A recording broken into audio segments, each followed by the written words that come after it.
والتمادى في تجاهلهم لا يستطيعون نجاة من مقاتلهم باع الجنان بما يجري بباطله واستبدل الخلد بالفاني كجاهله ومن يبع آجلا منه بعاجله. أعوذ بالله السميع العليم من شر الشيطان الرجيم. بسم الله الرحمن الرحيم. الحمد لله رب العالمين والصلاة والسلام على أشرف المرسلين سيدنا محمد وعلى آله مستمعين الأعزاء لإذاعة جكفو. السلام عليكم ورحمة الله تعالى وبركاته. أمبال ما راديو جكفو لمباو نواتينا أمو بلج لفوني أرسمك فوليكا نويكشك فوليكاين فول ممسني فولمي سنة بلج لكك فولمينا نودي السلام عليكم ورحمة الله تعالى وبركاته. على كان باتو على كامنه لمن يمم مسيمبلو على كودي أنا أوما على كان جنيا على كان لحرانيا على كان بوشي بلسالة على كان أنتي بلسابلو نواتي نكما ياير لا تجوا منا أني ولبلا أنفا أنا كرام وما نو الشيخ محمد المصطفى واجي كبو براولي. الحمد لله رب العالمين. an kuma babu chaman ka ninkane kan bo ni leme baw uye wasasro kurofano nuna uya famu kuma kan ka famu chugamina sangal wati be mawbe wulile ka dowuke kan dowuke chokora bay ala ka nyeme nyogona abe bara min halsa ala ka farfundi amma baraina na lasama mi dowko ko ala ka semesraka ala ka kenyaw ala ka sabati an kuma na sunaka an bid'ah ayo wala anya fam chama srola ka fara mako kan ngali jabika o temeno ko femi manyuman temeno ulula batuli nafuma ko salafu salih akumana anye salafu salih ka anya do oire mi no tan kuta do oire mi nafuru ko salafu salih maninke walma uyene fo an reta do ko mintundu antara mo mun tala jawlu be bala o kuma konnala anya wul halsa kokura anya sigi ko flan yo soro salafu salih la donc ala sona machine ta obna ke aussi ko sabana radio jekafo sanfé kayira ka fo mamin bulu ben nekala oye ahmad jekti antna korofo kuntala jambli amen ne juru sradi kan bonde ne mebo ma kasse ko korofo di enfama na klala ni mugo mugo ne ma yoro fami cheikh mohammed al mustafa wage cheikh ne wage ne me fenfe fo ma ko korofo konnala ibsika wuli 76 48 58 90 76 48 58 90 biolobla an woro binana an shegi bidru an shegi bikonanton malitel 65 28 83 28 65 28 83 28 aywa mwalim shegi ne ko korofo bi wulo. أعوذ بالله من الشيطان الرجيم. بسم الله الرحمن الرحيم. اللهم صل على سيدنا محمد وعلى آل سيدنا محمد وسلم تسليما. السلام عليكم ورحمة الله. وعليكم السلام ورحمة الله. السلف الصالح كما يعرفون نقول موجما تبنو موجما نوفا على كرا صلى الله عليه وسلم على ذلك موجما يعرفون فالحديث بكوارك ربكو صلى الله عليه وسلم خير القرون قرني ثم الذين يلونهم ثم الذين يلونهم كو جمع كرو رف سمانتي اسلام جمع كنولا ودي قرن فولو سانكمي فولو ودي على صلى الله عليه وسلم أبلولاس منون تشلا سيبو منون يا على ثم الذين يلونهم وقف منهم بالدولك أما فلما تابعونه سيبوا لبتبوا والسمنا وافوا تابعوا التابعين منهم درس سيبوا فنان لبتبوك ننجم كل السبا ذكر الشريعة صلى الله عليه وسلم كفون لكي يعني خير القرون جمع كل منهم من النيال جمع كرو رفسوا أنتي وأنا فوسيكي تبننا فسمانتين يمي yal jama kulu nunu bira yilen do qarnu kelen be mo bira yilen di do wala kelen de bala ni fusamanta de boye na kila ni donno ko kuma fola ni mo mi nya famu wa ibe be fusamante koro do ni bida ko ube tali ke nyona kosobe bare mo chama min be bida ko lakari ka fendo ke bida min tayi ka fendo se yoro la ka so amasi sango ka bida bera jilen ke fili ka bera jilen ke jahannama doyi awa ibe kono gwa kuma fuchura bari tira mo shi min bi fuila bana ke wotmana kisibati akram manto nyumanti sallallahu alaihi wasallam harnu qoren kose awa wakra fili bay islamane toro basro bida dombar yala parce que kalambali bisa ki imiru ko min ko fe tilera kam go lacci o bi kara bida ko akara karaje wala boleye abe be bolo min be fendo min te fendo akaja min be fendo rewo tafo fendo boli de kala fendo mbalia abo sutrani ay ni ko nen kawa kuma kene bilado ni ko nen fango fe bilado akara se yar ko flana min farla oka no fana cieni kete o de salafu e mo nyima no num batuli na alakara ko no sallallahu alaihi wasallam ko lu batu anga kitabu la asara ko waqti fa wa atharihim ko salafu salihu ko unno batu o kili wal imsak amma shajara bainahum kaya fadili ala fa kaya fuma naso mo min fe yekujuke o ka kujugu folite ka kwe imanga fo para alakara yutano ya mada banda ma mo bo tanni nasa e manka dowlo ma ni yere ka hakilla parce que alako ashidda wa alal kuffar rahama bainahum muhammadur rasulullah والذين معه أشداء على الكفار رحماء بينهم تراهم ركعا سجدا يبتغون فضلا من الله ورضوانا سيماهم في وجوههم من أثر السجود ذلك مثلهم في التوراة ومثلهم في الإنجيل كزرع أخرج شطأه فآزره فاستوى على سوقه يعجب الزراع ليغيظ بهم الكفار وعد الله الذين آمنوا وعملوا الصالحات منهم مغفرة وأجر عظيم يعني تنود دايني على يوتنو رحماء بينهم أشداء على الكفار رجل كافروكا وجلين كروتي أمدا نيوان فقا من بي ندلو تلا كروتي فاكا فامو بس كوي نينودو كبرا جلنا رحماء بينهم ويردما بهنا نيونا إبوي وببري على ركوي لا وبمجي على السجود لا ركعان سجدا يبتغون فضلا من الله ورضوانا ويتنود داي على أجرك فوت ما يرجرته على تغنيني تالا نفلونيني تالا يبتغون فضلا من الله ورضوانا ويفسى من تديني على في أنا جيني على في ترني ما بوا سيماهم في وجوههم من أثر السجود وتمشوا بالدون ويدولا سجدين نونا ومجيء منك علي o note fili ala jonye dala sali note de anka fimambo itenna kodo te wallahu te ki tentrege dugula ote ya trego ma trego ni fimambo rala ko ne fimando de borala ngoni ala e mi fone o tekili simam fi yowe ala mo yere de yelen te fili ima famo ala mogo yere de yelen tifli parce que ala be noro ba tisuru shike ala jati kama fo ala ka noro di ama Allahu akbar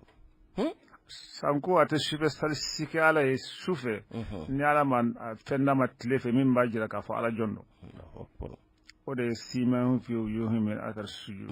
ama fo jib aba fo tenawo labukana yuhim wejme nyeda tena de fora jabha atena mafo ni mo yake tende yake tende to ta ko de nyeda ani mo sebe min sona ale min be majigi ale mi yesuri bi ale ala koso o nyeda ni mo wala tekile nyu chugo ni yo mo sebe ibado Allahu akbar o ala yutano ko ani fo fen kera woni nyon chesa asala kwama wal imsaku amma shajara bainahum femi intebena woni nyonje comme harama de no malikawte harama de ngone harama de malika de tefli la ya'suna Allah ma amarahum wa yaf'aluna ma yumarun nga harama de bisika fili parce que harama de yorobi awtma no minkira ko wal imsaki amma shajara bainahum femi do no nyonje i k'i da don na o t'i ka kuma fɔtɛ yali i kana taa don ko la tun min bɛ ko se e yɛrɛ ma bari ala ye mɔgɔ dɔw tanu ka ban a ma dɔ bɔ a la e ye o tuma e ka jɔnya kɔnɔ i yɛrɛ ta kan k'i yɛrɛ jɔ ala ka tanni kɔfɛ e man kan k'i damata fɔ tun ala de bɛ gundo dɔn ala de bɛ bange dɔn yanni o salafu salihu min n'a fɔra o ka batu awa kalanbaliya kama ani n bɛ teliya ka kuma kalanko la ani jigi juguya kama ni hadamadenw ye salafu salihu san 1400 de bɛ aw n'u ci sisan san 1400 bon n'a fɔra sariya kiiti bɛ minɛ k'u batu batulen cogo de kan ka dɔn a tɛ k'a fɔ ni min kɛra ka ban salafu y'a kɛ ni min ma diya ye salafu ma kɛ ni min ma diya ye salafu ma kɛ salafu ye minnu kɛ gariban an tɛ kuma olu la u ye min kɛ mɔgɔ si t'o fɔ u ye min kɛ e k'i tuloma jɔ kuma fɛ bani u ye salafu ye alabato min kɛ a ka mɔgɔ t'o fɔ lagosili kama de komi ni a ma bɛn min ma o b'a ko salafu ma kɛ k'a kɛ i n'a fɔ salafu ma kɛ salafu y'a kɛ o yɛrɛ ye dalilu de ye sariya la o ye nkalon de ye salafu tɛ dalilu ye dalilu ye 4 de ye an y'o fɔ alquran alkarim wa sunna nabawiya wal ijma wal qiyas qur'ana ani haditha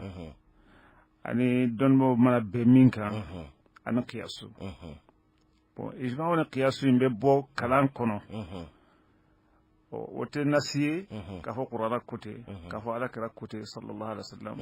a min bɛ jate k'a kɛ dalilu ye o dɔnnen don min tɛ jate o dɔnnen don ala wal ijma wal qiyas ninnu de don nka kasi k'a kɛ salafiya yɛrɛ k'o ye dalilu dɔ ye o tɛ tiɲɛ o tɛ tiɲɛ o tɛ kalan fan si fɛ i bɛ lusuli bɛɛ kalan ka ban i to yala yani batuli bɛ kɛ yɔrɔ min na o yɔrɔ b'a dan na yani kuma bɛ na ayiwa a bɛ dɔn k'a fɔ salafu de ye nin fɔ nka salafu kelen tɛ tun nin y'a fɔ nin y'a fɔ nin y'a fɔ yɔrɔ tuma batuli bɛ kɛ cogo min na fo ka dɔn o bɛ dɔn ni kalan de ye mɛ min bɛ yen sisan o ye kuma o kuma ta ni a tigi ta kiti dɔn a bɛ sin k'a fɔ ko salafu ma kɛ o ye ko caman kɛ ne bon nin ko dɔnbaliya nin 2 dɔnbaliya an ka masiba bɛ nin de ye bina dɔnbaliya ani salafu salihu batuli kɔrɔ ye min ye o dɔnbaliya o de ye masiba ye o de ye masiba filɛ silamɛ jamanaw n'i ye silamɛ jamanaw lajɛ makarisoko don makarisoko yɛrɛ de don parce que diinɛ si tɛ dugukolo kɔrɔ min ye u ta ɲɔgɔnna kɛ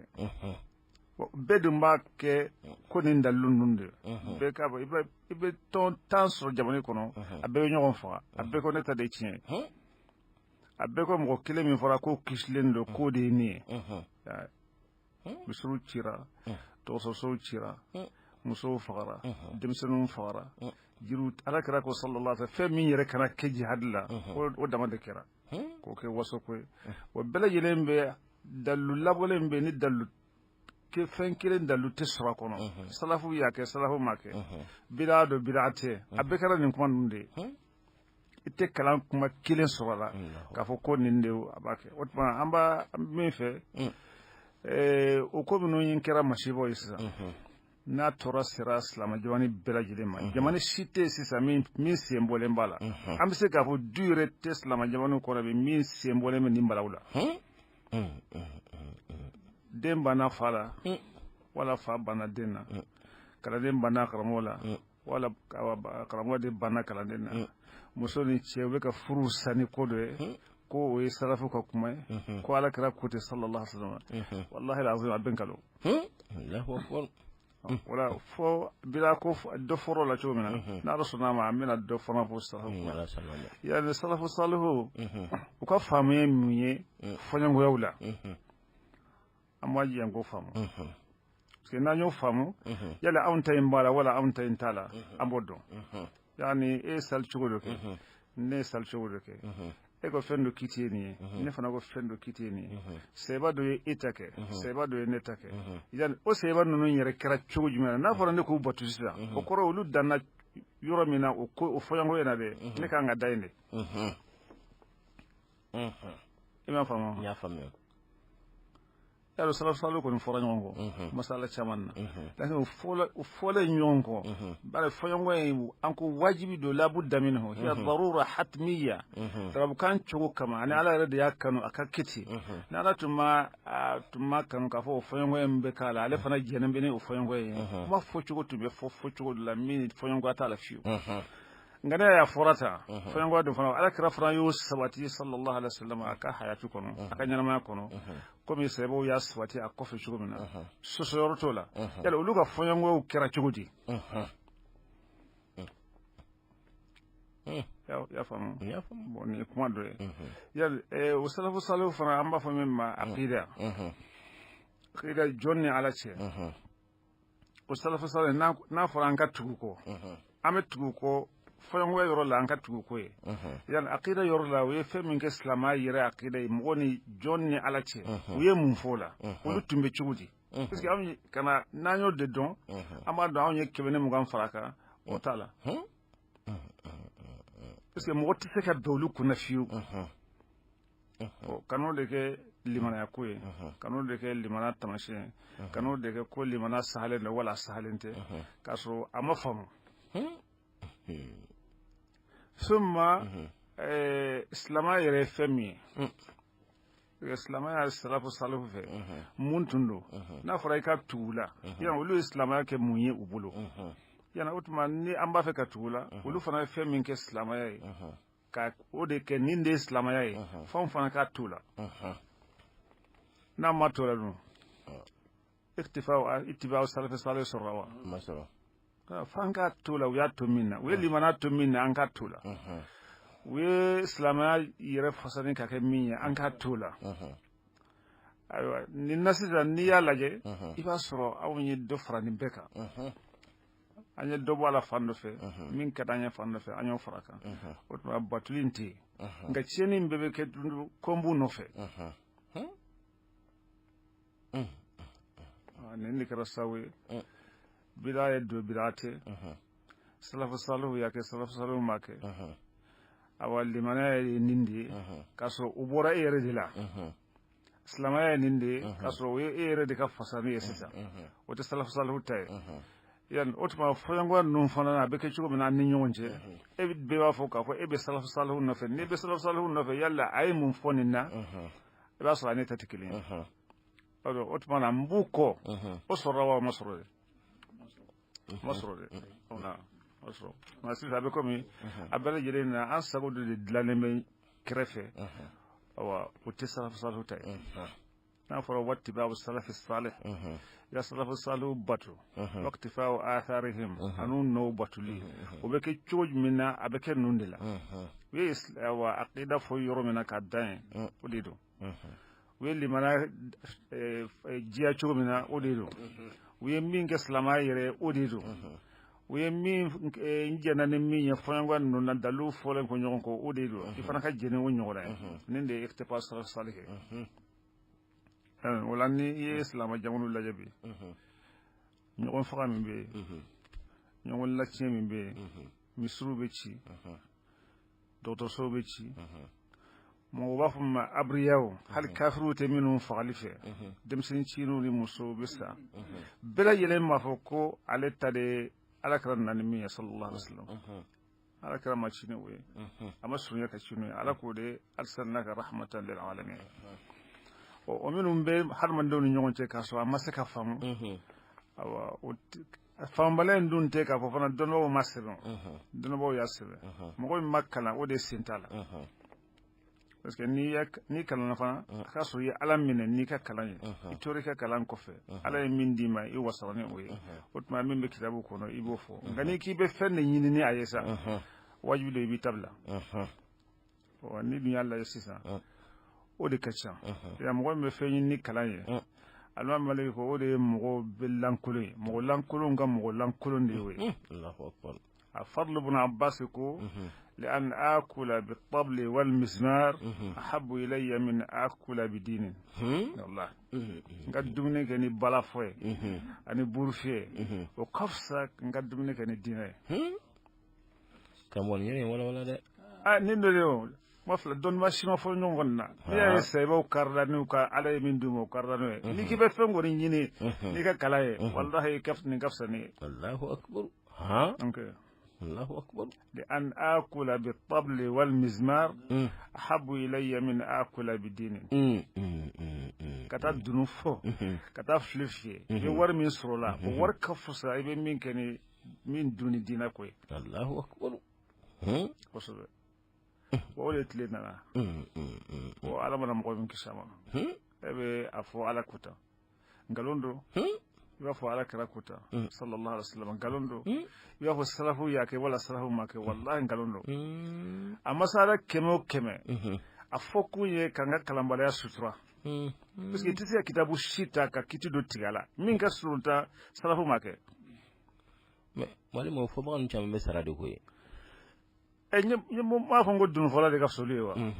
sarade do to be sarade de ma chaman de be sisa mugota aka jago bine ye mugota be gosila do ya ta be gosila ye mugota abe sojola mugota abe sojola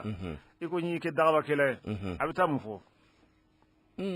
ale de kitabu fla trodon ni mi fa bo de foke be fendo de do adala ko kwa ko fo min do na daw ko no de bi ka fo atite miri na yara hakili tun ate kuma na nere ne yetu ai ate fenfo na yara ka doni yetu afora afo chugo mi na ba fotini ne makembi saratige idu mara bitre doni mo fori ko ibo don senta wala o de do ni don sevre ta de bo kala wala de kuma benyamin no na asro mi min nin don ya ala min noye wallahi ala ye min dima i karne o ya do ala bin nyinga akilela ya do ikassa ko na kafse ka tangan kile haramudu kafse ki ka demba ya bolo ne haramu surtout ibi yere chukuro o folo don mo tumiti sisa minu na am go sanenu be sanende do be sanendo be kuma de fo afo ne de kuma keme bi fa anfe ya ko shara kote ay shara kote wallahi shara kote nala noya adobi na don kafo ko ate kitabu shila kuma doni dai ka fo wai ba fo fana wajude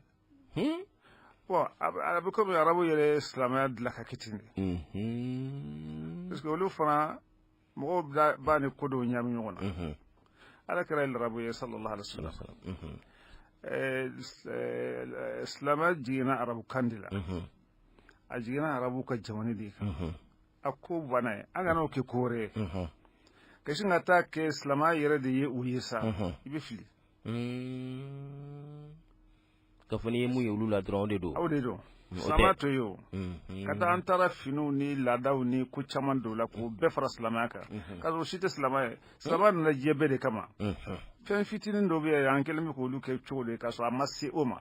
et puis foyama no fananga do harmaddi ala dalu dalike harmaddi mbena ka tabuli do usika fo dokaf sa doyo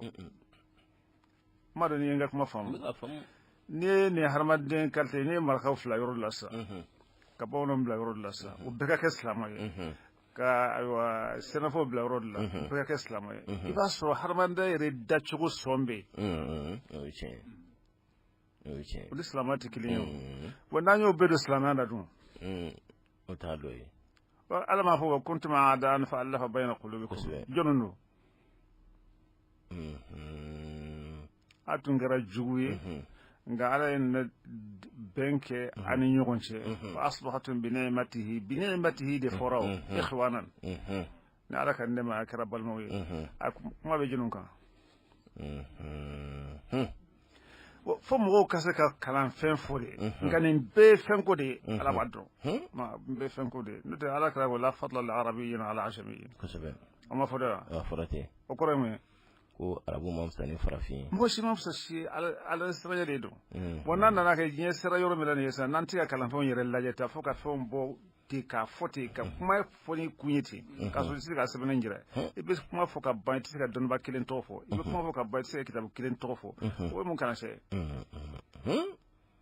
awta nun te jati o awta nun te jati kalan ko la anti jati dana yere la ka so mo bu sika to tanka tiefo ko nun ya fo chugo mina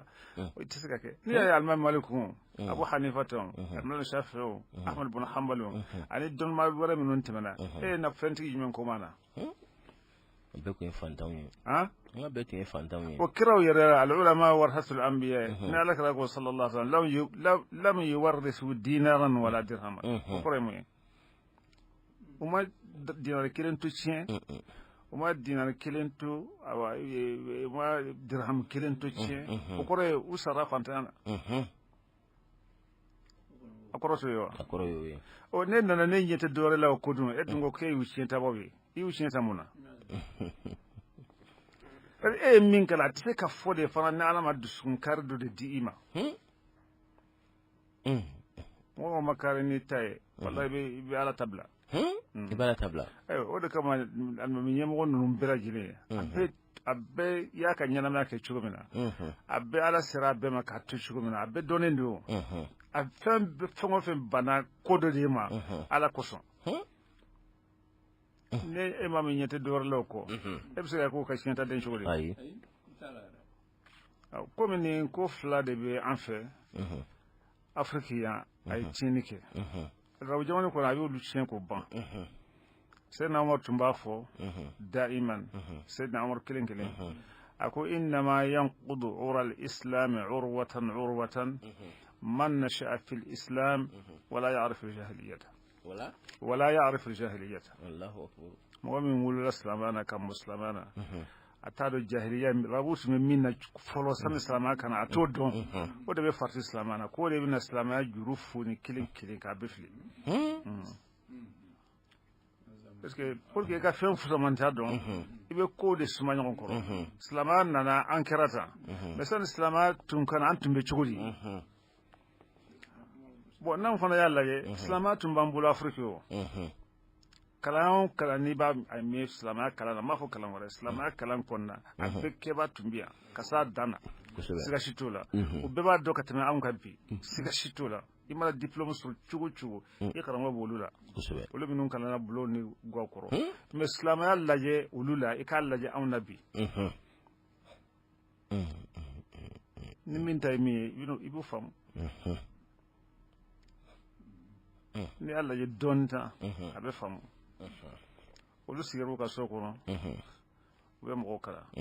u bɛ mɔgɔw dosi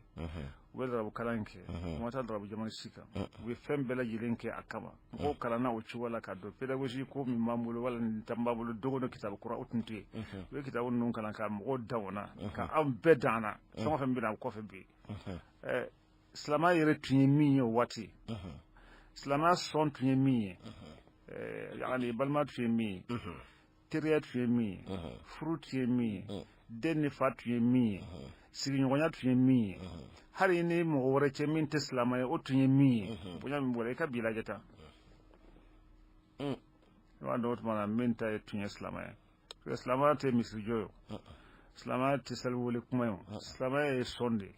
fo sɔn de ka kɛ ka fara sali kan n'i y'a sali yɛrɛ min ye silamɛya sabati n'a bɛna kalima shahada kɔfɛ ala b'a fɔ de inna salata tanha anil fahsha'i wal munkar sali de bɛ fara de kɛ ka bɔ fahshaw ma kojugu ma ani ko nakarilenw ma donc ni sali kɛra n'a to ɲɛ dun sali don wa an ta ye a ye mun bɔ an ka sɔn toli jumɛn na misiri kɔnɔnaw filɛ kalanyɔrɔw filɛ an ka jɛw cogoyaw filɛ sali jɔyɔrɔ jumɛn bɛ yen ala min ye sali fɔ o de m'a fɔ inna salata tanha anil fahsha'i wal munkar n'o ma sɔrɔ dun n'o ma sɔrɔ a bɛ se ka anw kɔni ka sali sɔrɔla nka ala ye min fɔ o sɔrɔla wa n'o ma sɔrɔ mun bɛ yen o tuma salafu ko in na komi o don an ye sigi ko damadɔ min kɛ awa kuma minnu fɔra ni sisan cɛ awa a bɛ wajibiya an ka segin an kɔ dɔɔnin parce que ɲininkalikɛlaw an y'a dɔn k'a fɔ ko dɔw lafili b'u la bon ninnu ne y'olu ka hakilila ninnu ta y'a dɔn an y'a fɔ salafu yɛrɛ ye joli ye an y'o fɔ n ko ala kɛra sallallahu alaihi wa sallam a ye karunu saba min fɔ yani n'i ko daiman salafu an ka kalan ninnu na i b'a fɔ asalafu salih o kɔrɔ ye mun ye salafu salih ɲuman i ye ɲuman d'a kan e kɔrɔ de t'o la wa kɔrɔ b'a la ni kon go nyuma o koro de dobe mi mai awo o koro imanga la diri kenoe bon mo ba ni ko do nyagam nyona abina famu ka fa anote kile est ce que salafu min fo ni nyama kulu sawai abina fo chugo na ala sonama islama na wa fo jama kulu filembe fana bora ni jama kulu sawai ni sanke no sawai nyuma bora la chugo na juma bora la ti Allahu akbar otuma salahu kore mi o kasika famu otuma kasika ke salafia yere dama ke daluyeti sharara ni ya kuma fole min ba jira ka fo atsika ke daluye parce que mo kalte be bala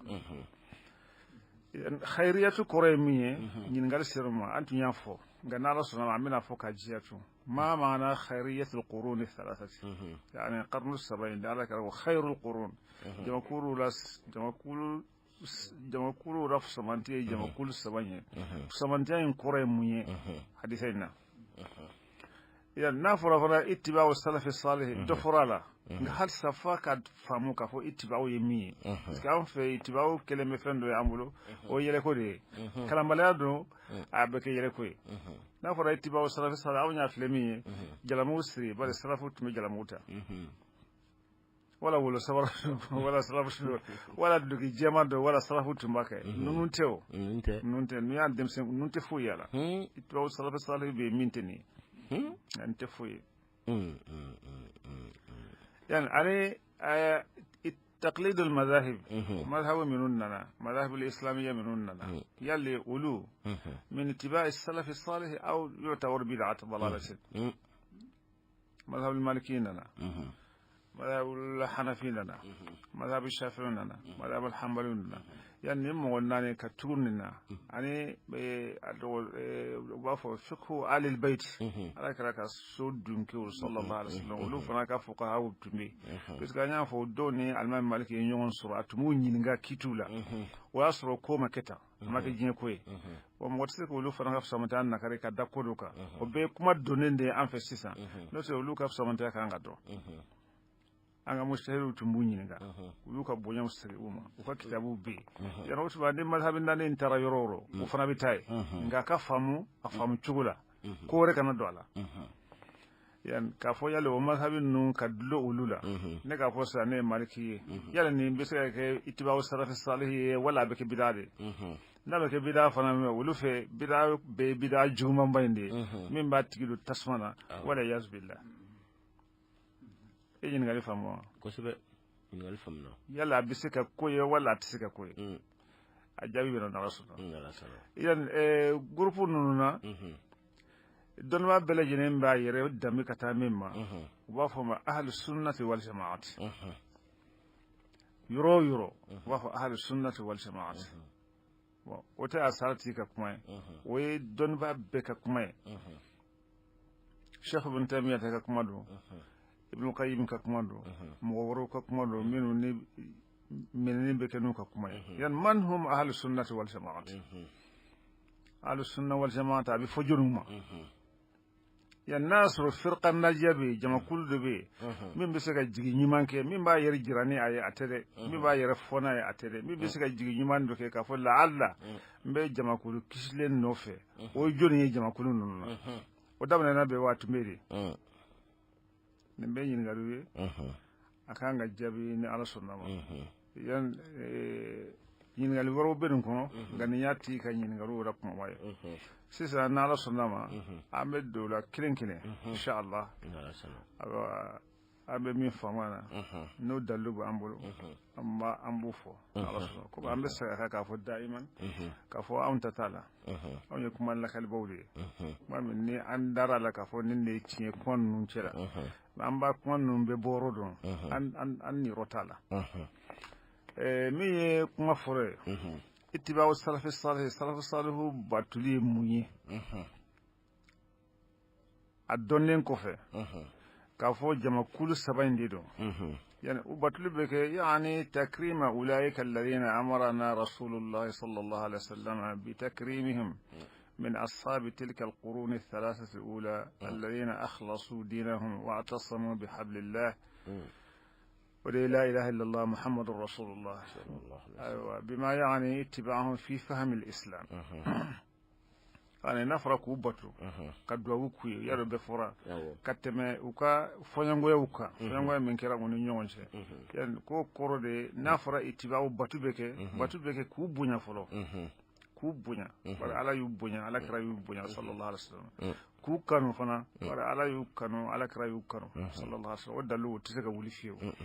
yan o tɛmɛnen kɔ u ye silamɛya faamu cogo min na ka faamu ten ne ye kuma gɛlɛma ye u ye silamɛya faamu cogo min na ka faamu ten yɔrɔ olu ye silamɛya faamu cogo min na o de bɛ وذلك بالاقتداء بهم في المنهج الذي ترسموه في فهم النصوص كل من القرآن والسنة النبوية وطريقة استنباط الأحكام والمبادئ من هذه النصوص الشرعية بالطريقة التي رسموها في المنهج التي ارتضاه سبيلا إلى ذلك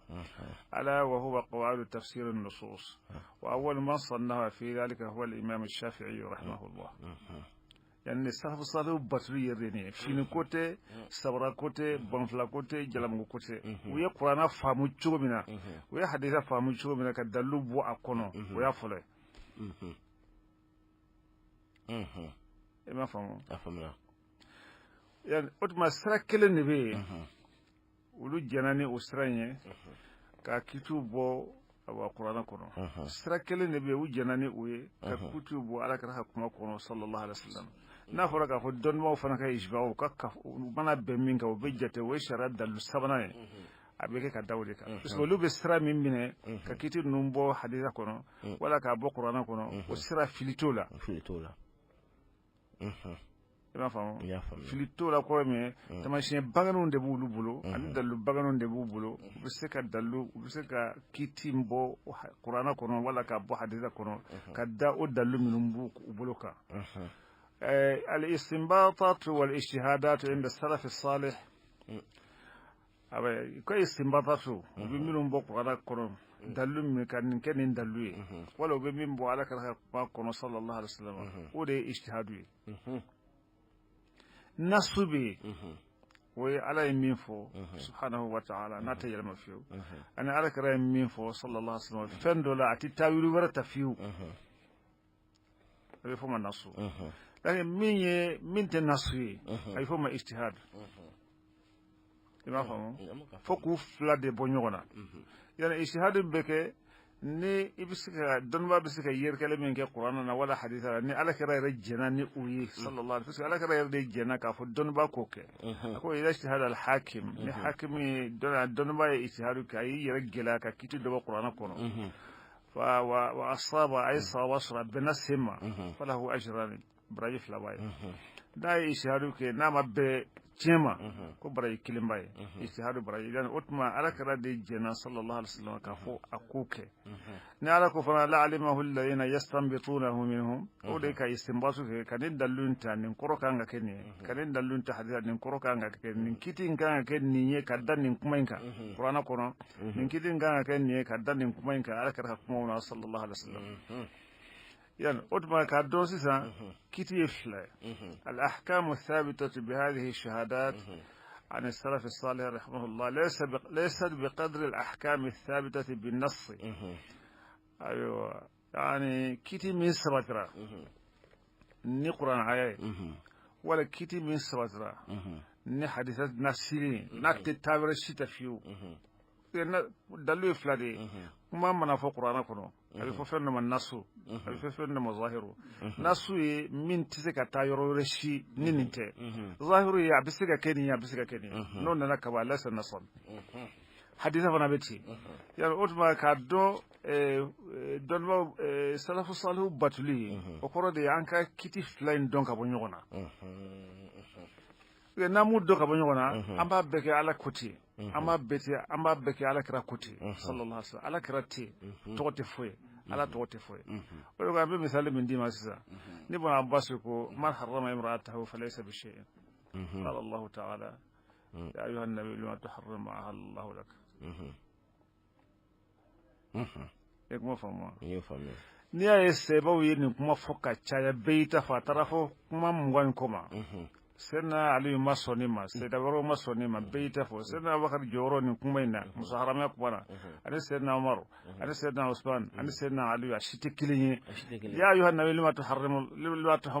tuharrimu ma halallahu laka u bɛɛ m'o ye wa ya ne na n'aw nana olu sena k'a faamu k'a fɔ nasu ni ishihadu tɛ kelen ye o de kama mankan ma wuli a la dɔ ma dɔ sɔsɔ nka bɛɛ taara i ka dalilu min girinna i fɛ i taara o fɛ n'a y'a sɔrɔ lima tuharrimu ma halallahu laka n'a y'a sɔrɔ o tun ye nasi ye kuma in na e bɛ mɔgɔ bɛ dɔwɛrɛ fɔ wa ayi i tɛ dɔwɛrɛ fɔ ni mɔgɔ tɛ dɔwɛrɛ fɔ o tuma f'an ka amana ko faamu k'a fɔ kuranna nasi bɛ na wala hadisa bɛ na fɛn dɔ la sallallahu dɔnnibaa bɛ se k'a fɔ yala a ka se k'a ka dalilu nka kuma in tɛ ale ka kiiti ni dalilu nasi ye k'a fɔ mɔgɔ bɛ se k'o fɔ ko ala de ko ten wala i bɛ se k'o fɔ k'a fɔ ala kira de ko ten sallallahu alaihi wasallam i ma faamu wa ni ala kira ko sallallahu kullu bid'atin dalalatun n'o sara k'a fɔ kullu min yɛrɛ y'a kɛ kullu ye ni ne ye kɔlɔsi ye e bolo sisan wala ni ne y'a ye e bɛ kuranna kalan dɔgɔkun dɔgɔkun wala i b'a kalan k'a dafa tile saba n'a fɔra ala kira mɔkɛ sallallahu alaihi wasallam ni ne ko kullu bid'atin dalala ko n bɛ e ta in ko ye nin tɔgɔ ko di nin tɛ ala kira ka kuma ye ala kira ye fɛn dɔ de fɔ a ma tafsiri fɔ o tuma a man kan tun mɔgɔ si ka fɛn dɔ fɔ k'o don a la ni tigɛnka ye k'a fɔ ala kira ka kuma kɔrɔ ye nin de ye i m'a faamu n'i ye kɔlɔsi y'i bolo ni ne sina k'a fɔ kullu bid'atin dalala k'a fɔ komi ala kira de ko kɔlɔsi in ye bid'a ye a y'o fɔ ye min a m'o f'i ye an bɛ kuma fɔ tan de fɛn min ye ijtihadu ye kiiti min sabatara bil ijtihad dɔnnibaw bolo o ijtihad min fana mɔgɔ min b'o kɛ o tɛ an si ye bi an bɛ tugu mujtahidu kɔ yani nka an b'a fɔ de ko ala ko tan o ko sɛwla an b'a fɔ de ko ala kira ko tan o ko sɛwla sallallahu alaihi wasallam ni f'a ka dɔn al-ahkamu thabitatu bin-nass wal-ahkamu thabitatu bil-ijtihad kelenw tɛ bon sɛbɛw ye nin de dɔn o kama sɛbɛw ma mankan kɛ foyi la fɛn o fɛn a tɛmɛna badenya kɔnɔ a tɛmɛna teriya kɔnɔ a tɛmɛna kelenya kɔnɔ ta faamu kalan أفهمنا؟ وكان السلف أصحاب المذاهب بعضهم مع بعض على خير ما يرام أسوة بالصحابة والتابعين وتابع التابعين أن كانت اختلافاتهم تقع جميعها في دائرة الجماعات الإسلامية الواحدة وضمن إطار تفسير قواعد النصوص يعني إطار أبو إطار منكم وبافهم التفسير قواعد النصوص ولا الأصولية يعني كو السبب ولا مذهب تجينا سبب يرسل مذهب تجوكنا وكفوا كدان يفهم يانكا كافو كيتي بس كافو شريعة كنو لكن أتيك كافو أبي سمن كتعلم أبي سمن كتعلم كرم صلى الله عليه وسلم هذا هو الحكم الثابت بالاجتهاد لصول لبافو غير الحكم الثابت بالنص سوسلي بس يا النص كله الحكم الثابت بالاجتهاد ببيك اجتهاد فيه الحمد لله أيها البال يلا كفو أو كلبة رجو جا كفو دي مغانا كفو كلنا نور من بلوكرو ويا أنفا الان كرم وينو ويا الشيخ محمد المصطفى واجي نامبك مكو شيخنا واجي كفو براولي Négajuru Sraye 76 48 58 90 76 48 58 90 Malitel 65 28 83 28 65 28 83 28 وكون نجا فلتي أحمد جكتي كغابلو يلما ومن تكن برسول الله نصرته ayo ambal mo segena ka do kuma se kono kokra anya ira la ka fo mami bambulo kro o ya anfa anan kram goy a Sheikh Muhammad Al Mustafa wage nambe ka mako mwalim shegne do ko mudir abala ko abaka ma femin kan o ye salafu solihu enu o ye manimante manu labatuli ay walwala ka anya do ka fo salafu solihu ye muyi hal sen ga jiru sira 76 48 58 90 76 48 58 90 Malitel 65 28 83 28 Malim ko korfa bi bulu ayam fo shugura go salafu salihu radiyallahu anhum وربت لي cogo kelen fɛn kelen de bɛ o de ye fɔlɔfɔlɔ ye yani u ye dalilu ta kuranna kɔnɔ cogo min na u ye dalilu bɔ hadisa kɔnɔ cogo min na ni sira min ye an b'o sira de bato o de kama fili tɛ don a la i m'a ye sisan don o don fili kura bɛ don a la wa bɛɛ bɛ se ka tɔgɔ da sarafu fana na nka o tɛ se ka kɛ o ni an y'o a dɔn k'a fɔ o sira ye sira kelen de ye o tuma hali ni fɔɲɔgɔnya min kɛra a la sisan ɲɔgɔn juguya tɛ yen ɲɔgɔn laciyɛn tɛ yen a bɛ kɛ nin ka dalilu b'a bolo n fana ka dalilu b'a bolo a tɛ se ka n wajibiya dɔn a ta la n fana tɛ se k'a dɔn ta la n tɛ se k'a fɔ a ta tiɲɛnen don komi a fana tɛ se k'a fɔ n ta tiɲɛnen don cogo min na kiti bɛ ala de bolo ni sarafu salihu ka principe de ye o tuma ni an bɛna o kɔfɛ n'an ko an b'olu bato an b'o de ta o de la Seydina Umaru ko radiyallahu anhu laysa ra'yun awla min ra'yin n delila k'a f'i ye yan n ko mɔgɔ fila bɔra seba dɔ fɛ u taara ɲininka kiti dɔ la o ye kiti in tigɛ u ye u bɔlen kɔni u ni Seydina Umaru bɛnna Seydina Umaru ko a bɔra mini o ko an bɔra karisa fɛ ko mun don o ko an tun taara ɲininka nin kiti de la a kota Seydina Umaru ko ko ni ne tun b'ale dɔnna n'a y'a sɔrɔ a tun ye ne de ɲininka ko ne fana tun b'a fɔ tan o ni cɛ in ta tɛ kelen ye mɔgɔ fila in ko Seydina Umaru ma ko an k'a to e ta la sa komi e de ye khalifa ye e de ye amirul mu'minin ye a ko laysa ra'yun awla min ra'yin hakilila man fusa hakilila ye i m'a faamu n y'a faamuya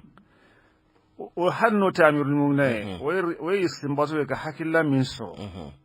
ani ne filɛ na min fɔ nin ye dɔ ma fusa dɔ ye k'a fɔ ne amirul mu'minin o t'a to ne ka hakilila ka fusa tɛ yen ni anw bɛ nin kɔnɔ bi wa ayi an tɛ nin kɔnɔ n'an bɛ nin kɔnɔ bi mankan bɛ ko minnu na a maloya b'a minɛ mankan ko tɛ o a si dogolen tɛ ala la ala de bɛna taa bɛɛ sara wa in kullan lama la yafannahum yani ala b'u bɛɛ ka baara dafa ka d'u ma man ya'mal mithqala dharratin khayran yarahu wa man ya'mal mithqala dharratin sharran yarahu ala tɛ mɔgɔ si ta minɛ ka di mɔgɔ ma mankan ko tɛ olu y'a faamu tan de fɛn o fɛn ni kiiti don idha kana hadha al-hukmu thabitan bin-nass ni nassi de ye kuma fila t'o la o kɛra kuranna nassi ye o kɛra hadisa lakin idha kana al-hukmu thabitan bil-ijtihad o tɛ se ka wajibiya mɔgɔ si kan sababu ye ɲɔgɔn bila o ba kelen na o ba tan na mɔgɔ si tɛ se o hakɛ dɔn mɛ si m'a fɔ dɔ ta ye fili ye e ka bɔnna Abasi ka haramaya ko in lajɛ kɛ ma kannahu turjumanul Qur'an n'ale ko man harrama imra'atahu falaysa bi shay'in ne b'a dɔn o sɛbɛn ninnu yɛrɛ cɛ la mɔgɔ 10 sɔrɔla mɔgɔ 20 sɔrɔla mɔgɔ joli sɔrɔla minnu ye bɔnna Abasi fɔɲɔgɔnkɔ ye a ka kuma in na a m'a to u ma sali a kɔfɛ a m'a to u ma ka bonya di a ma u m'a to u ma ka bonya saga ma u m'a to ala kɛra ye duwawu min kɛ u sigar'o la e bɛna mankan wuli cogo di n'a sɔrɔ an bɛ salifu fana bato komisɛ minnu b'an bolo n'an b'o kɛ mankanko ye o tɛ se ka kɛ mɔgɔ bɛna susari kɛ qara bi fatihatil kitab lam yaqra bi fatiha a ye fatiha kalan a ma fatiha kalan a nin kɛbaaw bɛ sɛbɛw de la sɛbɛ dɔ de y'a kɛ a ma fatiha kalan sɛbɛ dɔ de y'a kɛ a ye fatiha kalan e bɛna fɔ dɔ k'a kalan wajibi la cogo di k'i bɛ taa ko la salata liman lam yaqra bi fatiha nin t'o la o n'a sɔrɔ nin tun b'o la bɛɛ bɔn ka nin don o la hada huwa hukmun thabitun bil ijtihad lakin laysa hukman thabitan bin nass haythu qala sallallahu alaihi wasallam iqra bi fatiha al kitab fi salati ala al janazati oteyo no te o tuma nas ijtihad de do e bɛ mankan shola cogo di مثلا ني قنوت فناننا نالك صلى الله عليه وسلم أسبترا عليك قنوتك أسبترا دوكو أسلنا كأماك أبانا يعني أتمنى سأني المهم مياتك كيس مستحبويا كسلا أماك فرّي أماك كوري أنت بالخيار niyake abana laki wote misil bla kumbo wote almamin la gushi kumbo wote kafo ko ibo jate mine ko ke bida ko ni yoke ebe sarafu no fewa iti sarafu no fe sarafu jumenye misiri jumen to yo kama sarafu jumenye jon lachi yo kama yan botu ba ngana sarafu ko fo sarafu mana don na faranga sarafu batu fongo fe al ahkam athabitah bil ijtihad washide mangangulala naktafi bil ahkam athabitah bin nas faqat ima famu ni foyongoya ka ke mankan ye ibe jonun ko ite mako ite boko ibe fen ko ko ne ite mo ko ibe fen do ko ibe mo ko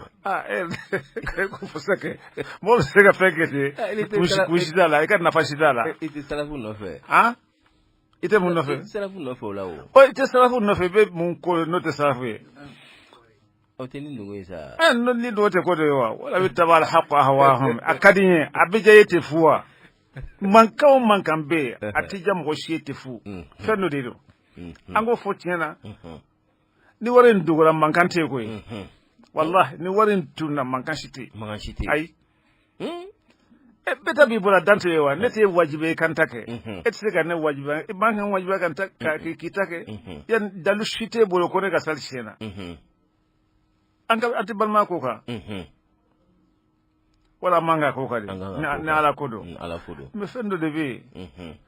no dalu ko konte يعني ثم إن كلا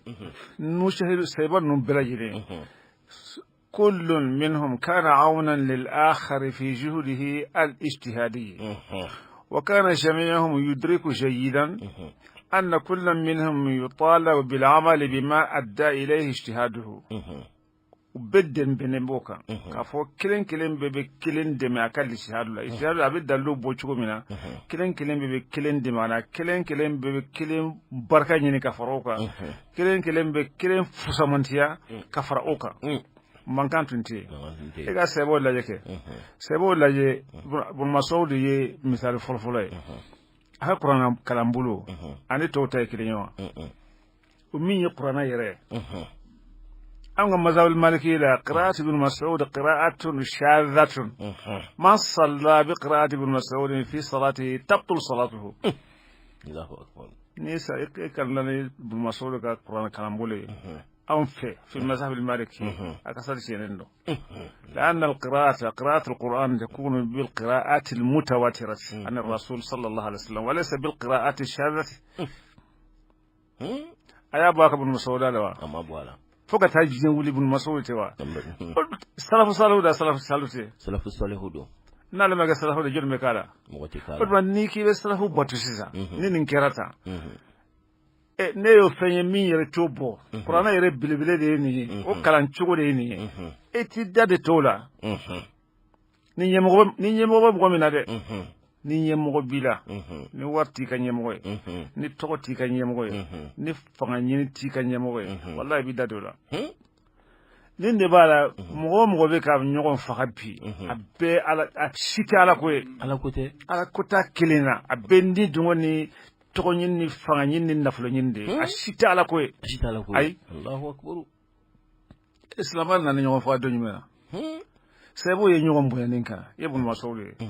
buna basu yakal shahadu fo sayyidina umaru ya sayyidina ali ya fo be balone mo mi ya musu harama ko wallahi niyata la in masasta la arjumannak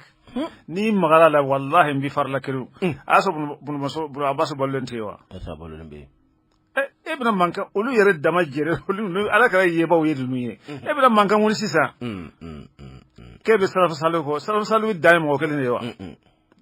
de salaf salu do ka nyemo ye ni do mo wore ka nyemo ye otoy o kiti to bala de bulu idan al-imam shafi'i ni al-imam maliki tumi shurumina ni yako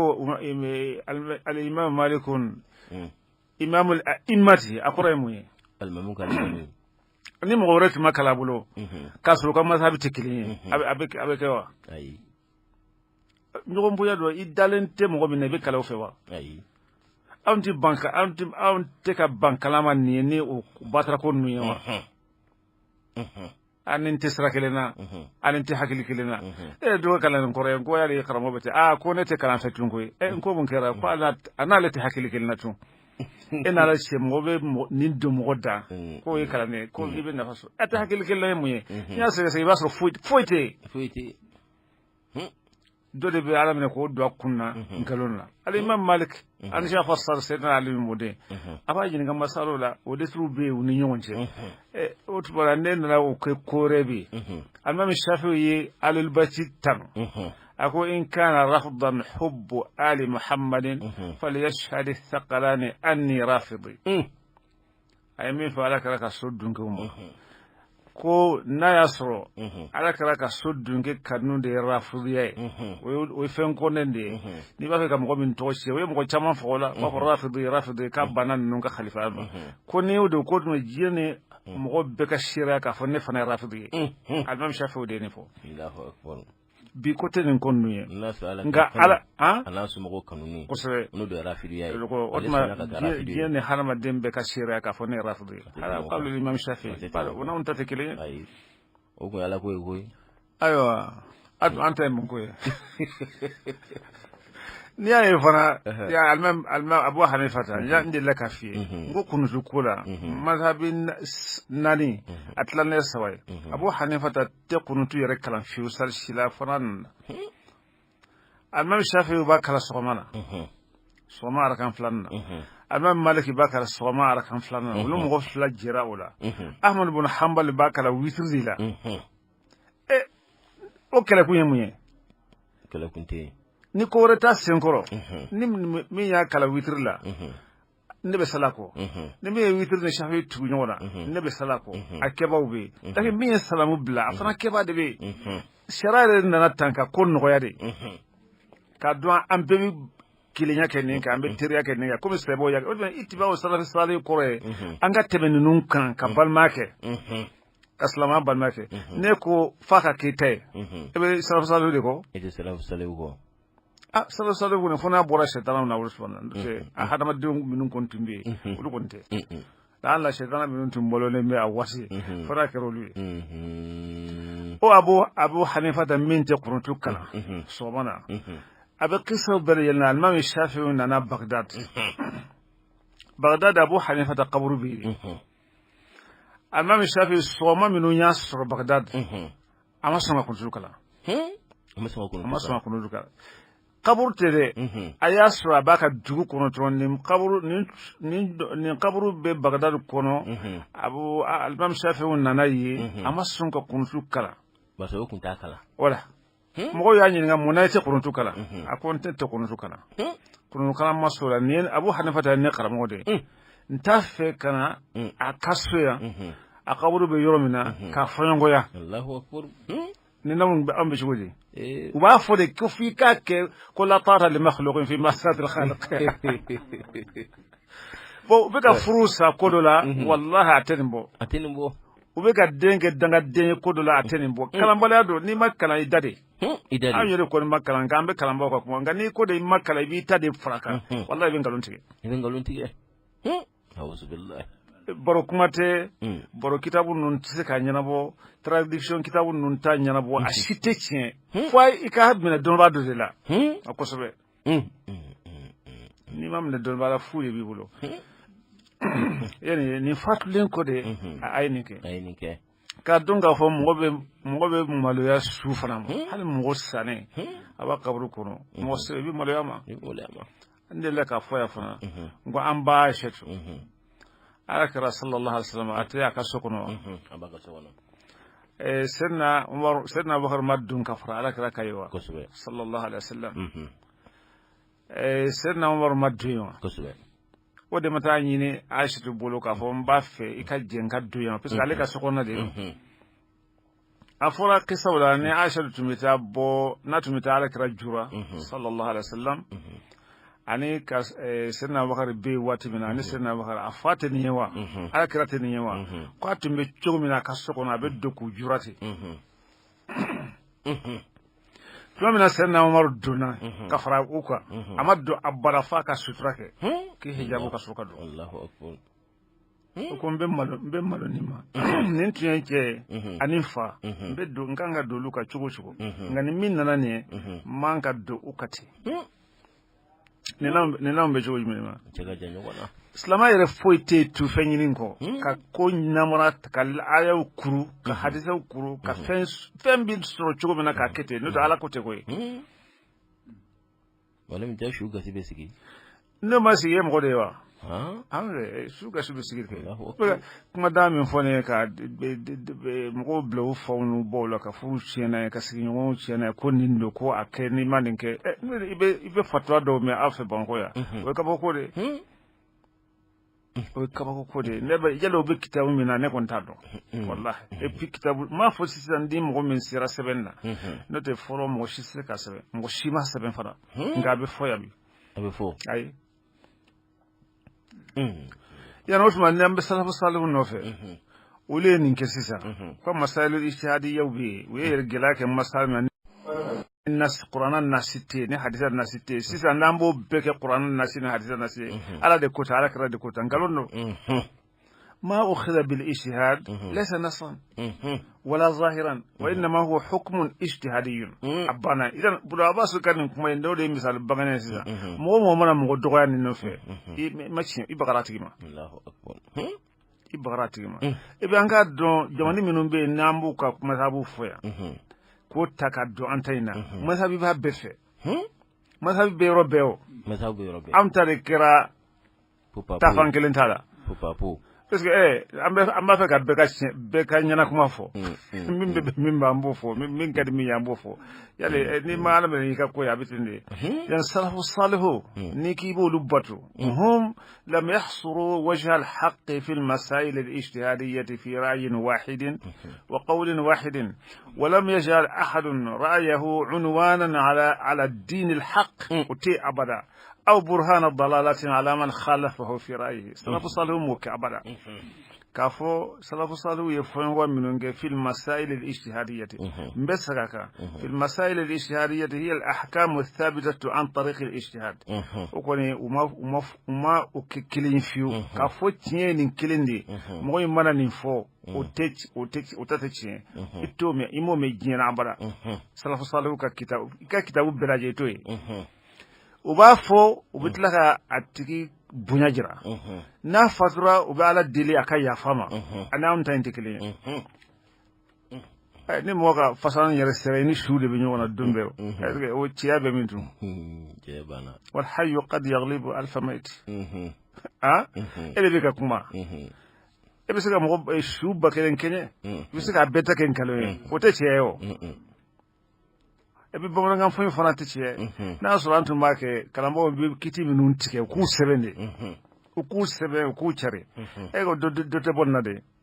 bamana ngam no doma asebeni man no ibade ni sebeni dalala e kamo kuma gala bello wa kalam be sega ke kiti be sega boko ama bokki tawdu kono wa